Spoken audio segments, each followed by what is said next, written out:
It was only a little hut, but Jennings was very proud of it. He crouched in the low doorway, and a glow of happiness warmed him as his gaze drifted round the draughty interior.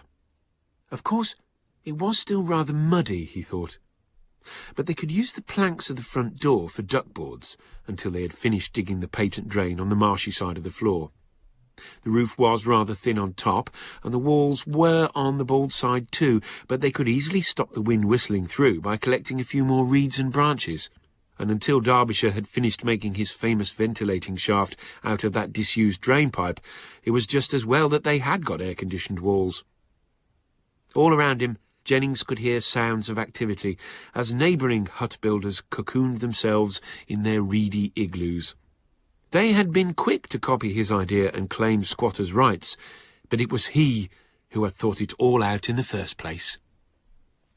The grounds of Lindbury Court Preparatory School were spacious. The main buildings were grouped round the quadrangle.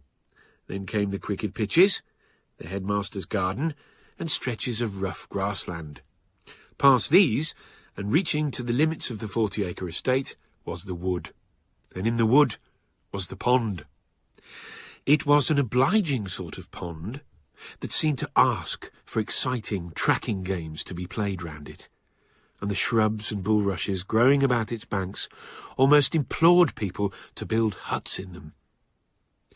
Jennings and Derbyshire were building a hut together, and they had made up their minds that it was going to be the finest residence in the whole colony when it was finished.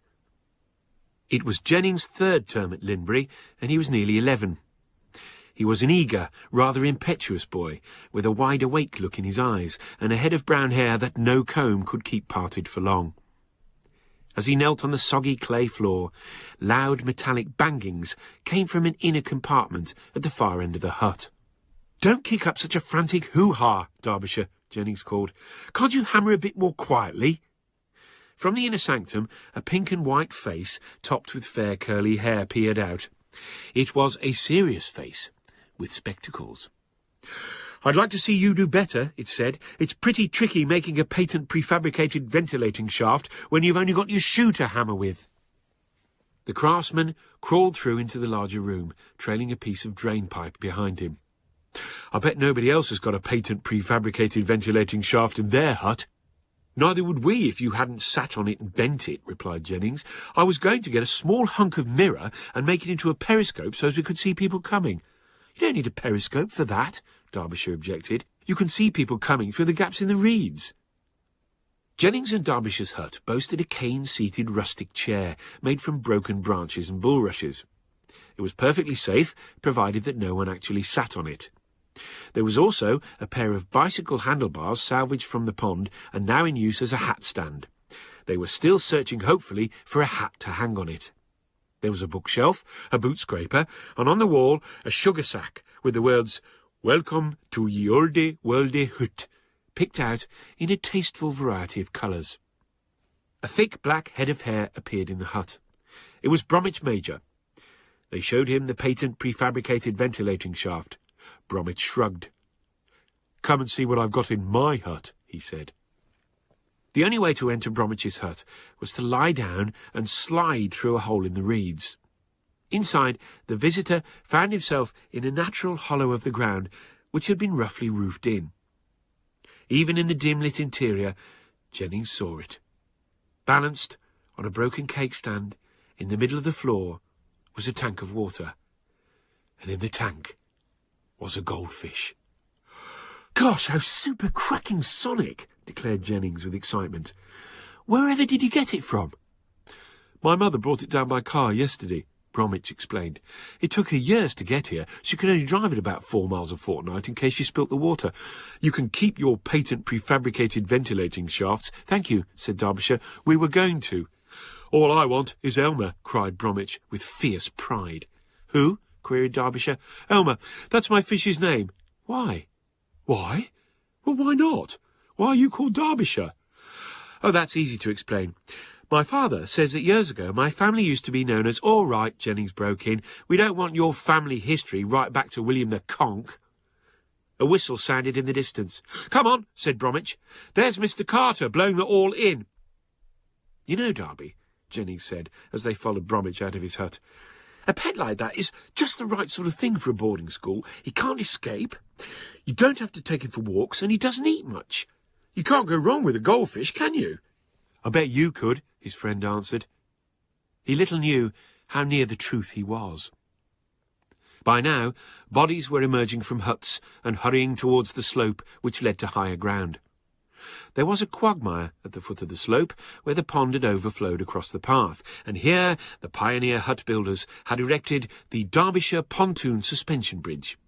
Single-line traffic and no overtaking was the rule, and the traveller had to swing himself across an awkward gap with the aid of an overhanging branch.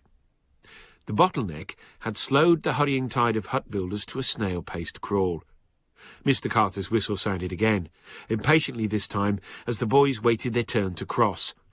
"Oh gosh, this is frantic," moaned Derbyshire. "If we're not back when the dawn bell goes, the head will put the pond out of bounds." "It was jolly decent of Mr. Carter to ask the Archbeako to let us build huts," said Jennings. "It's not often you find grown-ups who are keen on huts. They seem to turn against things like that when they get old." "Mr. Carter's not old," protested Derbyshire. "Oh, he is. He's at least 25 or 30. More than that, probably. I happen to know for a fact that he was alive in the olden days before they'd invented jet-propelled aircraft and coupons for sweets."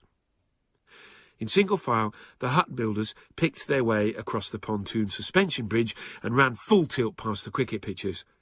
Mr. Carter was waiting for them on the quad.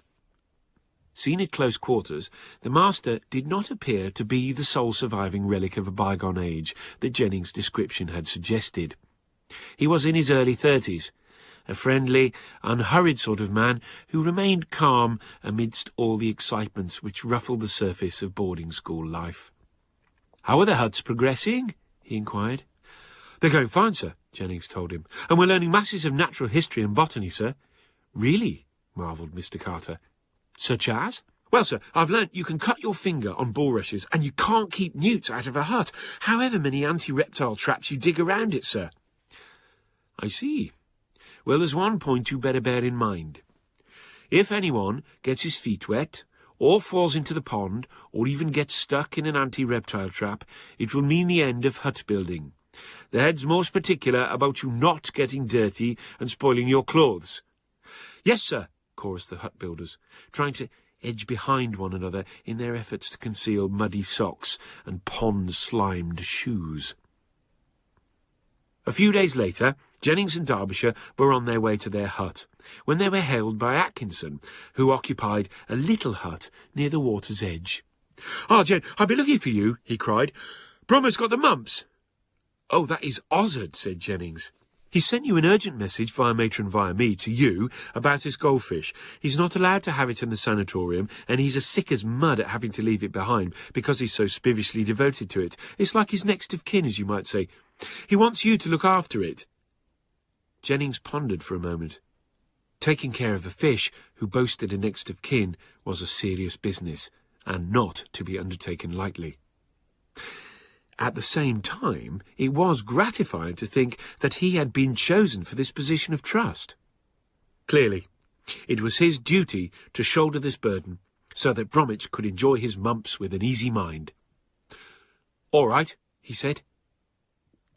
Jennings and Derbyshire fetched the tank and carefully carried it back to their own hut, together with a tin of fish food. "Does he look all right to you?" Jennings asked Derbyshire. "I don't know," replied Derbyshire, peering into the tank. "He keeps going to action stations and submerging all in one breath. I don't like the look of it at all. Perhaps he's caught mumps from Bromo." Jennings shook his head. "No, I don't think he's ill at all. I think he's just feeling restless and needs a spot of exercise. After all, if you had to live in a titsy little tank, you'd get a bit browned off." "Perhaps it is a bit cruel keeping him cooped up," said Derbyshire. "Why don't we let him have a decent swim?" suggested Jennings. "Not in the pond, of course. He might get bitten by a moorhen, but we could let him do a couple of lengths in the swimming pool." "Well," said Derbyshire doubtfully, for the suggestion bristled with snags. "If we did that, how would we get him out again?" "We could put him in your butterfly net, Darby," declared Jennings triumphantly. "There's masses of time after prep. I'll collect Elmer and you get your butterfly net, and then we'll get cracking on exercise goldfish." "Not exercise goldfish," corrected Derbyshire. "You mean Operation Goldfish. You only call it exercise when it's a practice, and this is the real thing." "Well, in this case, the real thing is to give Elmer some exercise. So we'll call it Operation Exercise."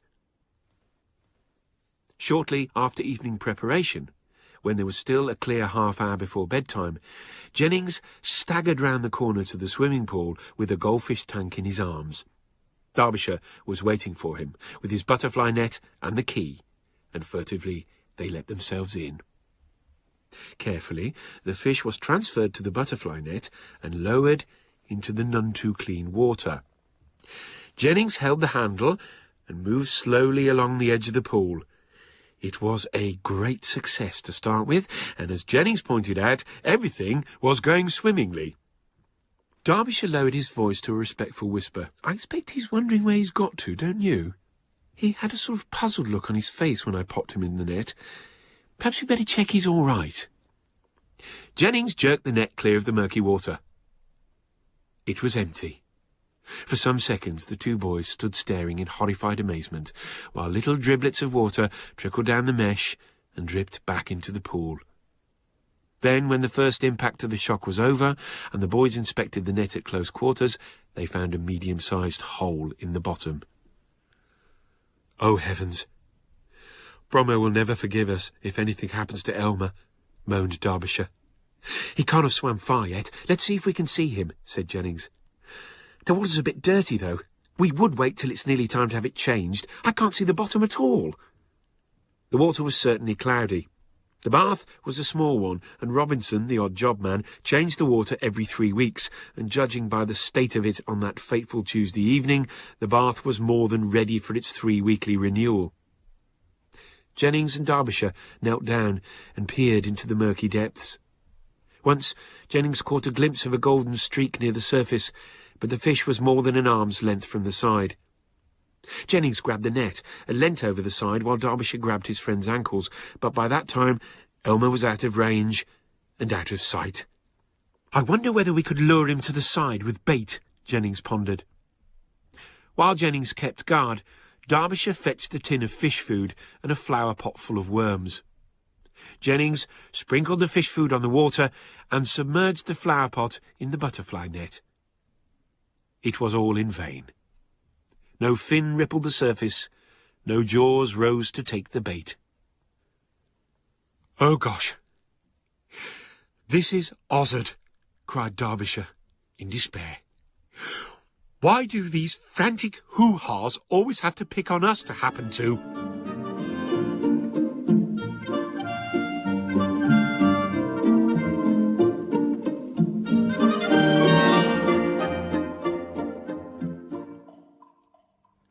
Mark Williams was reading the first part of Jennings' Little Hut by Anthony Buckeridge, abridged by Roy Apps. It was a peer production for BBC Radio 4 by David Blount.